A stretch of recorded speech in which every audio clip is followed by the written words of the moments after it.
Почитувани ученици, добар ден. Јас сум наставник Зоран Тодоров, наставник по историја и граѓанско образование.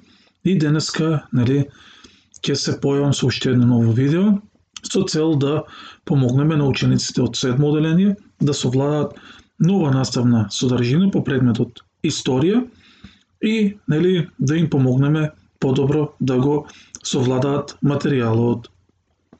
Денеска ќе зборуваме за една прилично интересна тема која се однесува не само на историјата, туку и на писменоста, на литературата и така натаму, бидејќи ќе зборуваме денеска за дејноста на Свети Климент и Свети Наум и ќе видиме кои се важните работи по кои тие останале запишани како едни од најголемите просветители во историјата. Инаку, кога зборуваме за Климент и за Наум, практично зборуваме за крајот на 9 и почетокот на 10 век. Тоа е период кога Бугарија ќе биде најмоќна држава на Балканот и тоа е период кога начело на Бугарија се наоѓал владетелот Борис I, кој подоцна ќе биде заменет од неговиот наследник Симеон и ќе видиме како и на кој начин овие политички случувања ќе влијаат и врз дејноста и улогата на Климент и на Наум. И можеме да видиме дека во овој временски период, како што веќе кажавме, Бугарија е најмоќна држава на Балканот. Гледате дека на запад се протега до Црното море, на исток на исток се протега до Црното море, на запад до Јадранското море, на север до Белград, на југ до градот Солун. Значи, една огромна територија и поради тоа, влијанието на Византија овде било послабо, но сепак ќе видиме во кои делови од оваа територија влијанието на Византија, со тоа и грчкото влијание, се осеќало. Ако се сеќаваме на Кирил и на Методи, ќе знаеме дека после смртта на Кирил во 869 година, Методи заедно со своите ученици се повлекува во областа Панонија, каде што станува панонски свештеник. Меѓутоа, после неговата смрт во 885 година, требало престолот да го наследи Гораст, но тоа нема да се случи. Со дозвола на римскиот папа, свое влијание ќе имаат германските свештеници и повторно ќе го вратат латинскиот јазик во црквите и во манастирите. Словенските учители и словенските свештеници, кои што биле таму присутни, поголемиот дел од нив биле ученици на големите Кирил и Методи, како Климент, Наум, Гораст, Сава и Ангелари, биле именувани како непожелни елементи. Дел од нив дури завршиле како робови, дел биле затварани и затоа еден дел од нив ќе бидат принудени да се заминат од таму, да се вратат на Балканскиот полуостров, односно од таму од каде што тргнаа пред да ја описменуваат Моравија и моравскиот народ во тој временски период и така, пак ќе повторам, беа принудени да се вратат назад, а бидејќи во тој временски период Бугарија ќе биде најсилна и најмоќна држава на Балканот, тие ќе се вратат на територија на Бугарија. Како што гледате, еве ви го Белград обележено, тука ќе бидат пречекани од најблиските соработници на бугарскиот цар, ќе бидат пречекани како луѓе со голем углед, авторитет, чест и така натаму и ќе ги однесат во бугарската престолнина Плиска. После ова, бугарскиот цар Борис, сакајќи да го искористи нивното присуство, ќе им каже и ќе им нареди да одат во Охридско-Деволската област, каде, значи, се уште било присутно грчкото влијание и грчкиот јазик. Зборуваме за црквите и во манастирите, таму грчкото влијание и грчкиот јазик, нели, се уште ќе бидат присутни.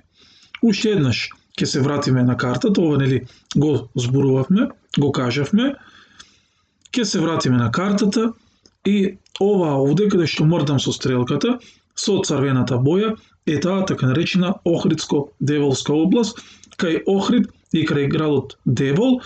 Тука имало грчки свештеници кои што во име на Византија проповедале на грчки јазик. Сакајки да го истисне византиското, а со тоа и грчкото влијание, затоа Борис ќе го прати Свети Климент на мисија во таа област која, нели, се нарекува Кутмичевица, и целта ќе биде да го замени грчкиот јазик со словенскиот и тука, значи, да помогне да се воведува богослужба на словенски јазик наместо на грчки јазик, да бидат преведувани книги, меѓутоа и да се обучат учители кои сето тоа ќе го направаат. Веќе кажав дека центар на оваа мисија во Кутмичевица ќе биде градот Охрид. Тука бугарскиот цар ќе им даде навистина добри услови, ќе им даде имот, ќе им даде место за одмор, ќе ги ослободи од даноци и слично, со цел, нели, подобро да се сконцентрираат на нивната мисија. Сите овие работи Климент нема да ги искористи за негови лични цели, туку напротив, нели, на тие места кои што ќе му бидат дадени, тој ќе изгради, нели, цркви и манастири, односно ќе создаде школа каде што ќе се обучуваат ученици. Во оваа школа ќе се обучат 3.500 ученици, а ќе бидат, нели, преведени и голем број на книги. Исто така треба да се истакне дека освен што ќе преведува, Свети Климент ќе напише и своји лични дела, со тоа, значи, ќе остави навистина голема трага и печат со неговото постоење, кое и така, нели, веќе било одбележено. Исто така треба да се напомене дека Свети Климент ќе биде и човек со навистина голема етика, морал, ќе се залага да се спроведува добро наспроти и лошо и така натаму, и од тука, нели, секогаш се истакнува неговата мисла, кој што, нели, секогаш ја употребувал и кажувал: тргај се од лошото, прави добро.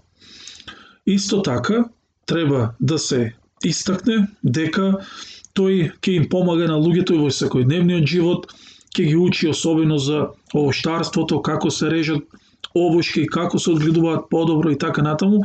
Значи, ќе остави целокупна трага во, нели, целокупното секојдневно живење во Охридско-Деволската област.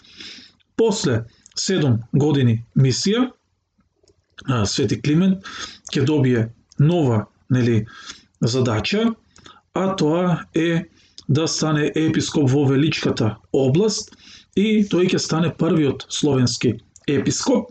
Тоа значи дека ќе биде, нели, главен свештеник на сите свештеници на таа територија, а центар, нели, на неговата епископија ќе биде градот Тивериопол, односно Струмица.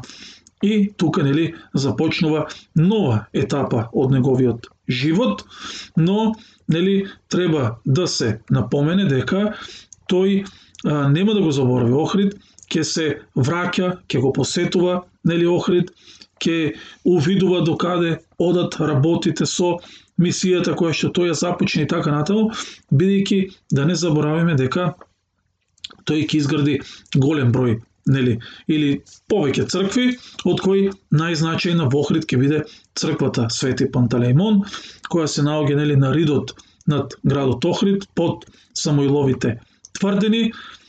Тука тој ќе го најде во иднина, нели, неговиот мир. Тука, значи, ќе се одвива и целокупната негова просветна дејност. Практично тој ќе биде основач на една цела книжевна школа, која што во историјата е позната како прв универзитет на Балканот, а тоа е познатата Свети Климентова Охридска школа или Свети Климентов универзитет. Денеска, значи, тоа место е познато, нели, како Плаошник и, нели, се наоѓа на ридот над градот Охрид и, нели, пожелно е секој кој што може да го посети. Веќе ви кажав дека после таа 893 станува епископ и често се навраќа во градот Охрид.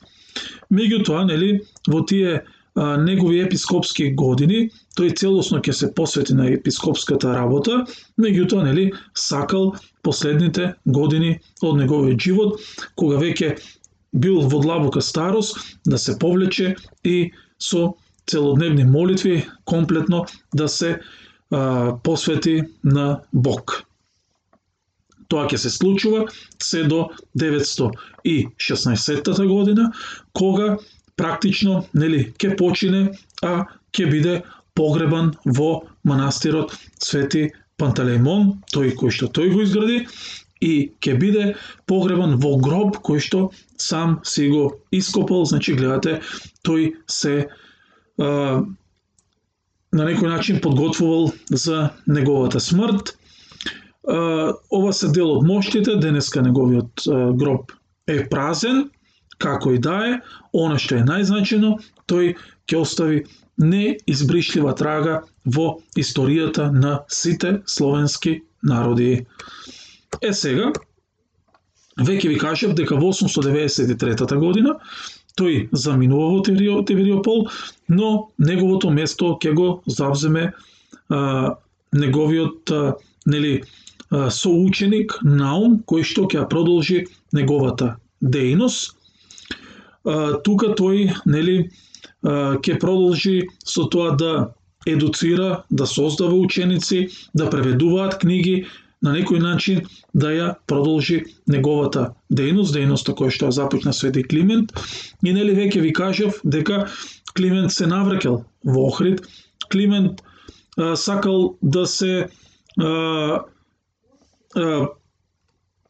навраќа и да се консултира, да се посоветува со Свети Наум, што значи тие биле и во комуникација, додека бил тој епископ во Тивериопол, па така, нели, колку биле блиски, особено, нели, и Свети Климент и Свети Наум, ни покажува тоа што после смртта на Свети Наум во 910 година, Свети Климент е тој кој што ќе дојде во Охрид и Свети Климент е тој кој што, нели, лично ќе го погреба Свети Наум.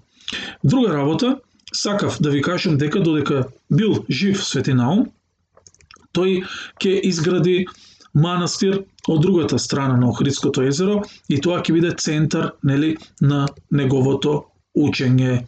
Значи, се работи за исто така еден прекрасен манастир и еден манастир каде што продолжила да функционира таа Охридска книжевна школа.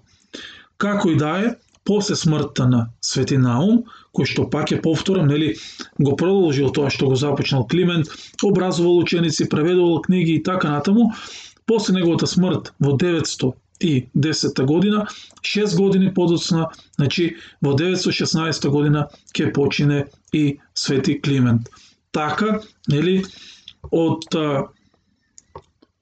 таа просветна дејност ќе ги снема двајцата великани кои што ќе придонесат за ширењето и развојот на словенската писменост не само на територија на Балканот, туку и на територија на Европа, бидејќи нивните ученици ќе се распраснат низ светот и ќе ја продолжат нивната дејност. Па така, слободно можеме да кажеме дека тоа што денеска го имаме како словенска култура, тоа што денеска го имаме како словенска писменост во светот, нели, во голема мера заслуга имаат и Свети Климент и Свети Наум, нормално, нели, заедно со светите браќа Кирил и Методи. Јас се надевам дека беше јасно, јас се надевам дека запамтивте добар дел од работите, јас се надевам, нели, дека ви помогнав да научите нешто ново. Со ново видео и со нова лекција се гледаме.